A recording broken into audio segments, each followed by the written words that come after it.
And we are live. Welcome, mystery and thriller fans. I'm your on-air host, Sara DiVello, and I am so excited to welcome back the incredible Cynthia Pelayo, who is an International Latino Book Award winning and 3-time Bram Stoker Award nominated poet and author of The Children of Chicago, Loteria, Santa Muerte, The Missing and Poems of My Night, and then out next week, this beautiful baby, The Shoemaker's Magician.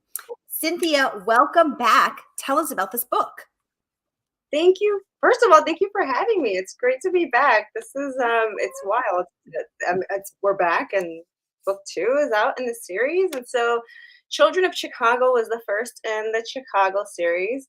This followed Detective Lauren Medina as she was investigating a series of teenage killings. And but The Shoemaker's Magician is a standalone. So you didn't read the first book. You can read the second book.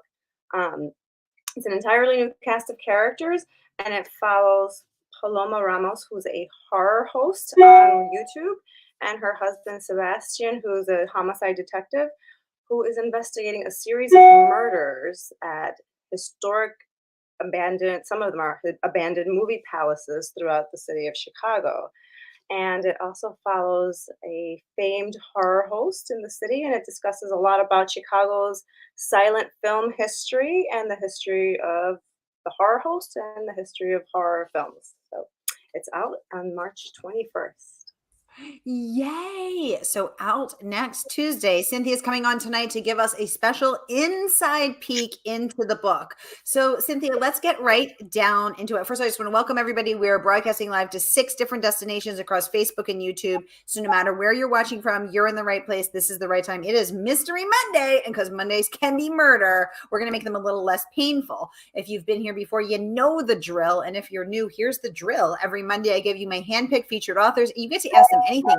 So ask Cynthia about writing poems, about writing prose. And actually, Cynthia, I think your alerts are on there. So you might want to silence them if you can.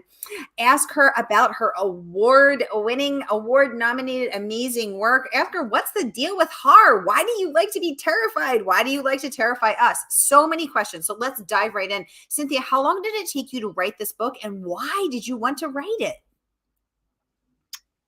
I was completely fascinated with Chicago's silent film history in particular, and just like our our movie palaces in the city of Chicago. And as I started kind of going through and digging, and I started finding all this like fascinating information that I feel like I hadn't seen or read in fiction, like how Chicago was once Hollywood before there was Hollywood. Like it was the silent film capital of the world. Wait, what? I don't know this. Yeah, when was this? This was in the 1920s, early 1900s. Charlie Chaplin worked here. Charlie Chaplin filmed some of his like iconic movies here, and so I was like, how do we not know about this? And there was like, well, the reason why Hollywood became Hollywood is because of Chicago's infamous cold weather, and so like a lot of actors like Charlie Chaplin they left and they went out west where it was warmer and they were able to get bigger film contracts. But Chicago was like a major, thousands of silent films were made here, and many of them, a majority of them, were lost because they were not archived. Old film was highly, if it caught fire, it just like burned, and so tons of history was lost over time. But I was just completely fascinated with the filmmaking process, the World's Columbian Exposition that took place in Chicago. And if you read like H.H. Holmes, like The Devil in the White City, you know that there was like this massive World's Fair, and like the movies were shown there for like, well, not the first time, but like one of the very first times many people saw what film was there. And so Chicago has this really interesting film history that I wanted to talk about. And we also have fantastic horror host that lives here. It's Svengoolie. And so the horror host in The Shoemaker's Magician isn't Svengoolie, but it's like a composite of all of these fabulous horror hosts. So if that was something else I wanted to talk about. Like every local market has like their horror host, and I hadn't seen that fictionalized. So I kind of like weaved that in together with movie palaces and silent film history. And for those who don't know, what the heck is a horror host? A horror host is someone that will present low budget horror films, and like in between they'll provide like commentary about like the cast and the history of the film. They'll also do like comedy skits sometimes throughout. There's like this, and I also talked briefly about vaudeville. So there's like these elements of like um, they're like small skits that occur throughout sometimes in these programs, and you don't really see that variety theater anymore. You don't see live television anymore. But the horror hosts, I feel like they kind of have some of the spirit, that early Americana vaudevillian history. So the horror host in your book, Grand, this is Great. a real job. This is a real thing to do this. Yes. So you can think of like Elvira. Elvira was Mistress of the Night. Elvira was a horror host. Or Vampira, the very early, I think she was only on for I believe like it's just like a few months. But there was like all these different types of horror hosts in like local markets. I did not know anything. I thought that this was a thing you had imagined. I thought we were still in the world of fiction. Wow. Okay. Okay. Svengoolie has been on the air, I believe, 40 years, and I believe he's syndicated now. But in the greater Chicagoland area, everybody grew up with Svengoolie. On Saturday nights, he would showcase like low budget B horror movies, and he's dressed like a ghoul or a vampire, and he'd come out of a coffin, and he talks about the horror movie before he presents the horror movie. Oh my goodness. Irma, welcome to the conversation. She says, I love Svengoolie. And apparently I've been living under a rock because this is the first I'm hearing of Svengoolie and any of these things. So I need to climb out from under my rock and get with the program. I love this. Okay, cool. So Cynthia, you tell this book through several different points of view. So we are hearing it from Sebastian the detective, we're hearing it from Paloma, we're hearing it from Bella. Am I saying that right? Is it Bella? Oh, like, but he's named after Bela Lugosi, the horror actor who played, yeah, it's one of the famous legendary horror actor. Yeah. So, I mean, we're talking, so let's just pause there for a second. We're talking really different POVs. You're writing from a male detective, you're writing from a mom, you're writing from a little kid. Let's talk about that. How do you get into the character? What, I mean, this is interesting. So it took a little bit, admittedly. At first, when I started writing the novel, I started writing it from the detective's point of view, and I kind of went through a draft. I write a lot of drafts. So if you're a writer on the program right now, you're probably going to gasp when you find out the number of drafts. I go through many, many drafts. We're going to need to know how many drafts. I go through about 10 to 20 drafts. I thought you were going to say like 86, which is okay. Yeah, so I go through like early on until like I'm really happy with it. It'll be like my 10th or 20th draft. Like I'm happy with it. This is good. So I went and I kind of I sketched it out as Sebastian, and I just didn't work. And then I was like, well, I'll go through Paloma. She's like a YouTube horror host. I didn't say YouTube. I just said an online horror host. So I went through and I wrote it from her perspective. I was like, this is still not really feeling right. And then I went and just kind of did like a whole third person from everybody, and it was still like no. And I just kind of stepped back, and I was like, it's got to be multiple POVs. And this was my first time writing multiple POVs, and so I just kind of wrote each of their sections like one by one. And so it took some time to feel out, all right, well, I wrote Sebastian first. Who should come in next? It's going to be Paloma, because she's really the protagonist. There's more, she has more weight, more chapters. It feels like her book. Yeah. Yeah. And then it was even at one point I wound up pulling out chapters from Lewis. Like there was an extra couple of chapters from Lewis's perspective that really didn't offer anything to the book. So I pulled those out. But it's definitely a kind of like you just kind of play with weaving things in and weaving things out just to kind of see how it settles. So it took a little bit of time, but it was an interesting. But I mean, my next book has multiple POVs, not as many because this was a lot of different POVs, but it was interesting. What was it like to write Bella's? He is adapted from my son. So I spent a lot. I was going to ask you, do you have a kid that is like that? We need to know about this kid, this Yes, quirky kid. he is adapted from my son. So Bella is on the autism spectrum, and so is my both my children are. And so my oldest son, he's 9, so he's like Bella's age right now. But when I started writing Bella, I made him like a little bit older at the time than my son, although Bella's now 9. But it was a lot of just kind of listening to how he speaks, how he thinks, his mannerisms. And if you know one person on the autism spectrum, you know one person on the autism spectrum because they're all so different. Everybody has different like sensory needs and different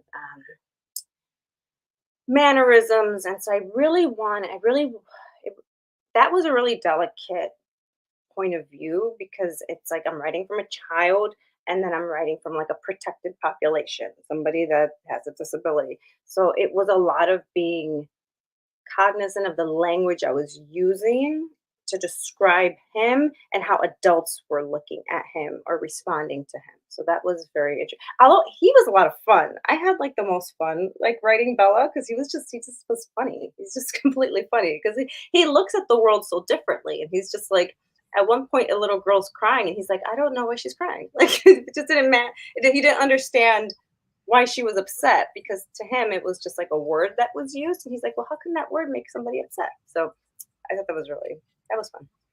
So one thing I've always wondered about kids. So I have a friend who has a kid who she's 2.5, and sometimes she seems to be talking to people who aren't there. And I'm always wondering, is she seeing a ghost? I mean, she has full on conversations.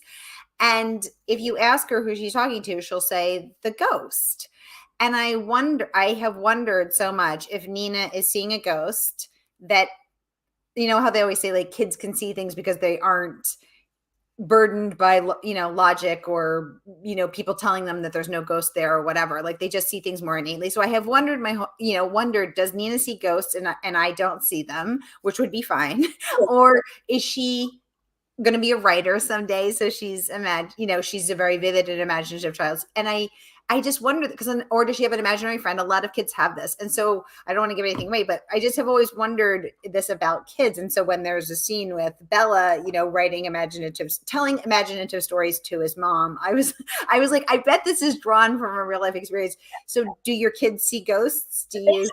They have all kinds of like their imaginations are incredible. My son will Yeah. say things like, I saw a dragon come up from the sidewalk. And it's just like their imaginations are always, and I have aphantasia. So this is like a really strange aside. So Is there's that the face where you can't recognize the face? I don't have any um picture imagination at all.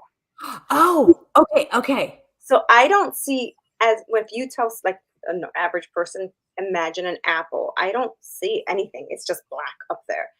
And yes, and so it's pretty. It's funny thing is I didn't know until maybe like a few years ago that this was actually. I thought nobody saw anything, and Of then as course. more research started coming out and there were like more articles, I learned. I'm like, and my husband and I both have an aphantasia. And so we just wound up getting married. We would always kind of hear things like, "Oh, use your mind's eye," and we just thought that was like a figure of speech. And so Sure. our son would say things that he saw, and we're like, "Well, that's strange. Maybe it's who knows? Maybe it's a kid thing." But so I have aphantasia. I don't see pictures, but if my son has a really vivid imagination, and so I asked him when I was reading up about aphantasia, like, when you picture an apple, what do you see? And he closed his eyes, like, oh yeah, I see an apple, and he's got eyes, and he's got legs, and he's dancing now, like, so he could see this whole thing. Um, but yeah, people have like a picture, they see thoughts like a movie, and I don't. It's really difficult to describe. Everything for me is like feeling, and so I just have to feel things, and so it takes me a little bit longer to describe things than maybe like the average person because I have to actually like Google the picture and look at it as I'm describing it. Yes. So totally. So when little kids, like when your son says a dragon rose from the sidewalk, you just think to yourself, he has a great imagination. You don't think, oh, he's seeing a parallel universe or a dragon ghost or Yeah, something. You yeah. It's just they are. I mean, kids will just say that it's incredible. Their imaginations are completely incredible, and I think we need to just foster that a little bit because it's yeah. really wonderful the way that they think. And I know my children for me have been like a great source of inspiration, just the way that they look at the world. Um, but I do like when you read children characters that you're kind of like in this position of, do they really see that, or is this all their imagination? And I kind of Yeah. left it a little. I don't know. It's really open to. I mean, there's a lot of fantastic. There's much more fantastical in this book than say like book one, although there's supernatural elements. But this is pretty out there in some like fantastical elements. But I let the book take me in the direction that it needed to go. So you don't plot. I do plot. Um, I'm always going back into the plot and adjusting my map. And so I call it. So I have this really intense plot. So it's a document in Excel. So I have like this master guide where I'll have like each chapter, a description of what happens in that chapter, who the characters are, and I'll have a column that will describe, let's say, Chicago history. I'll have a column and I'll kind of write out, okay, there's Chicago history mentioned in these chapters, and then these are the um, characters in these chapters, and these are like so. And then beyond that, I then blow it up and have it each chapter written down by detail. So you have a really detailed plot, and so I'm always kind of going. I'll have like the main one, and as I'm writing, if things need to get adjusted, then I'll go to that master Excel document and I'll start tweaking it. Which still allows room for the story, as you said, to take you where it wants to go. Right. So that gives. Very cool. I know a lot of people say, well, plotting doesn't give me freedom. Well, it's just I use it as a guide. So you put it all out there so that when you're writing, you can just write. But if something comes to you that just feels natural, then just go with it. Let go with where your characters need to go, and then just kind of adjust your plot. So that's been a lifesaver because Children of Chicago had no no plot or no guide, and that took me a very long time to write. Now I write much faster because I have a plot that I can work off of. How That long makes sense. did the first one take you? Oh gosh, That makes perfect sense. So how long did the first one take you, Cynthia? oh, 3 years until I was really happy with it. It Okay. took me about 3 years. And the Shoemaker's Magician, I want to say it took me 4 months. Oh my gosh. Wow. Oh my gosh. You got so much faster. It took me 4 months to get the draft. So like once I had that draft, it was like I was good, and it didn't change too much. I probably went the Shoemaker's Magician probably had the least number of drafts, maybe like 8 to 10. Well, maybe like hit that 10. But so yeah, the first one about 3 years. It took me a long time. I just if you want to think the inception of the idea for the children of Chicago came to me maybe 13 years ago. 13 years ago, and I started kind of picking away at it 2016, 2015, 2016, I want to say. So the idea's been there a long time. And the Shoemaker's Magician just came fast. That story was like, this is it. I have to go. Wow. Okay. 13 years. Very cool. I love knowing that it's been germinating in your brain for over a decade. Yeah. I That's mean, and amazing. the next book that I'm writing, that idea has been with me. Gosh, that idea has been with me maybe 20 years. That's the next book that I have coming out. So it's sometimes these ideas just kind of sit there, and I'm still kind of playing with it, um, doing other things, short stories or whatnot. But a lot of my ideas have been with me for a long time. Wow. I love that. You've been carrying them in your heart, in your head, in your DNA. Leslie says, hello from Canada. Leslie, welcome to the conversation. Thanks so much for joining us. Y'all, I want to tell you, Cynthia's coming on today to give us the inside scoop before the book even comes out. So the book is out next Tuesday, and you can order it here from our favorite woman-owned independent bookstore, Murder by the Book. So whether you're watching on Facebook or YouTube, here is that link. Click and order so that you can immerse yourself in the world of the Shoemaker's magician, into this world that Cynthia had been germinating for 13 years. I love knowing that. Now, Cynthia, can you tell us anything about this without, if you're not comfortable, that's totally fine, but can you tell us anything about this next thing you're working on that has been germinating for 20 years? Sure. So it's another major, so it takes place in Chicago. It's a running theme. I live in Chicago. I grew up here. And I'm just completely fascinated with all things Chicago history. Oh, I can say that this public. It's an adaptation of The Little Mermaid. Yeah. What? A Chicago mermaid? So it's an adaptation of The Little Mermaid that takes place in Chicago, and it is, I guess, a supernatural mystery that takes place here. So, yeah. Wow. I love that. Very cool. Well, we will look forward to hearing more about that. Now, Cynthia, you write both poetry and prose. Tell us about that, because I feel like those are two such very different worlds. I feel like poets are poets and prose writers are prose writers, and never the twain shall meet, or whatever the expression is. But the twain does meet in you. Tell us, is it two different brains? Can you only do one at a time? What's that like? It's two different brains, completely different brains. And I really like my poetry brain. It's a very different brain. So the way I equate it, and the way I typically describe it to people, is writing novels is like math, and writing poetry is like music, playing music. Ooh, So, tell us about that. What's that mean? like with a novel, there's a lot of logic. It's like, well, this plus this has to equal this, and it has to. Most novelists know the first number in the equation, which is the beginning, and they know the last number in the equation, which is how this novel is going to end. So everything within is just the equation. How do you get you to the end? And it all has to make sense. It's very logical. And I think most writers and most novelists will say, well, I'm not a lot of them will say they're not good at math. I'm like, no, you all are very, very excellent at math, because you're writing logic all day long, because this character has to communicate with this character in this chapter so that they can meet that character in that other chapter. And then it's very mathematical when you step back from it and look at it that way.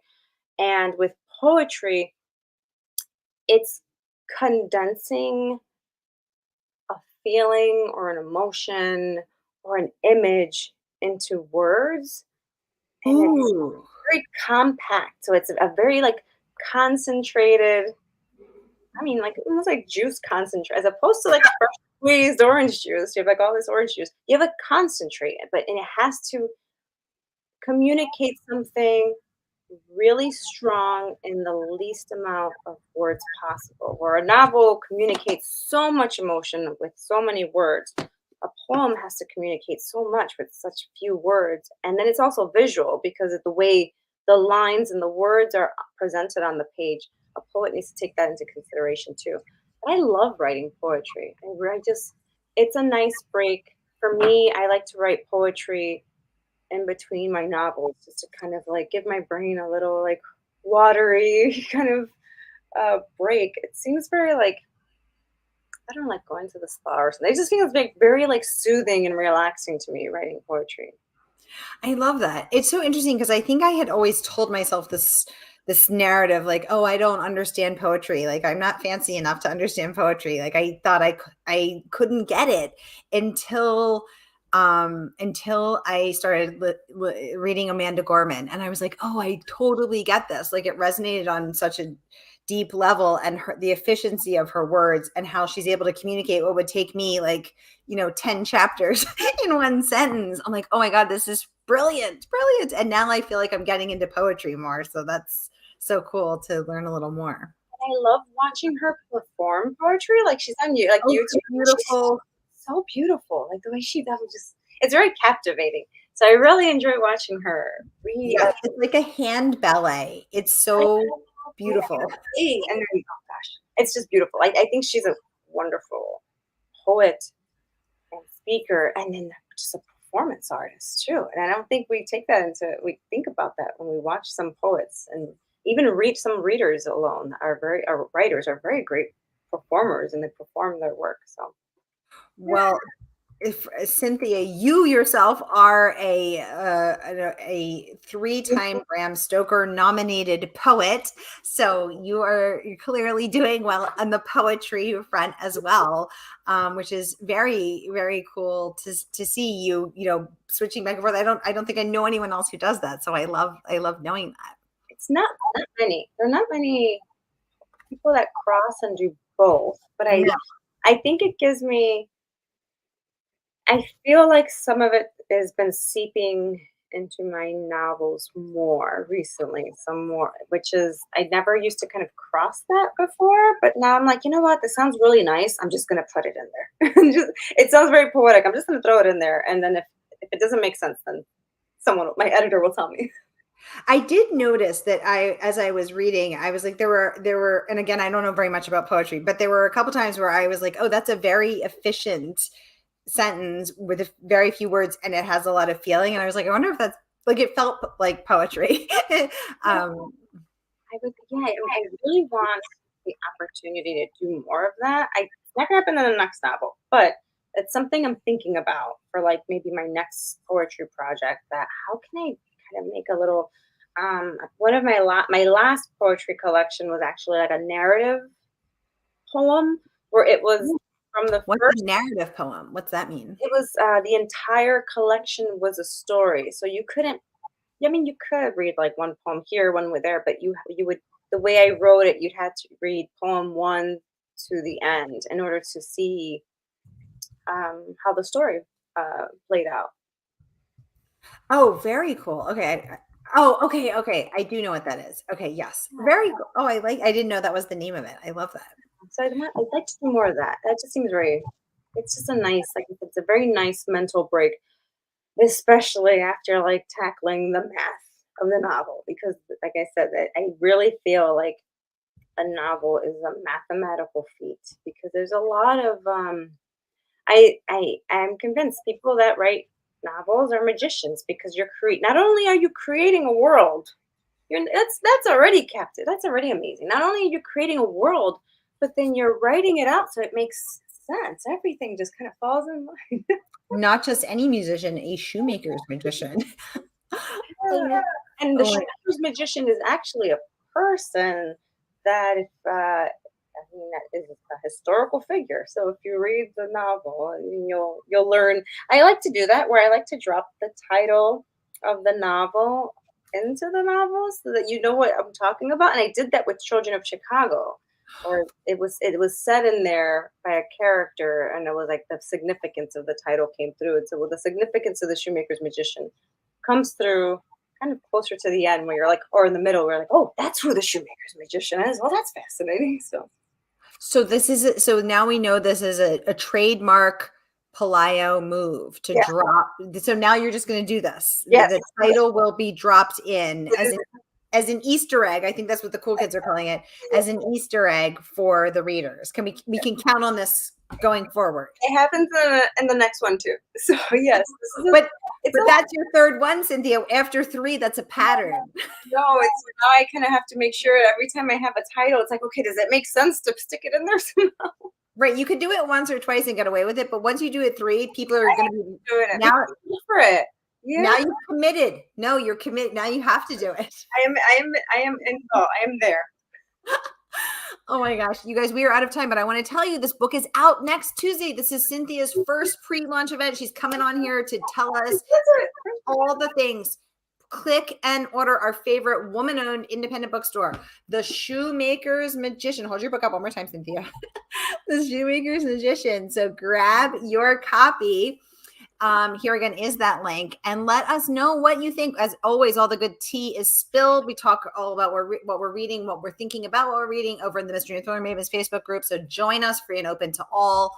And let us know what you think. Cynthia, what a pleasure to host you again. Thank you for giving us the scoop on the Shoemaker's Magician and all things poetry, prose, your next book, your process. It's been such a pleasure to host you again and hear from you.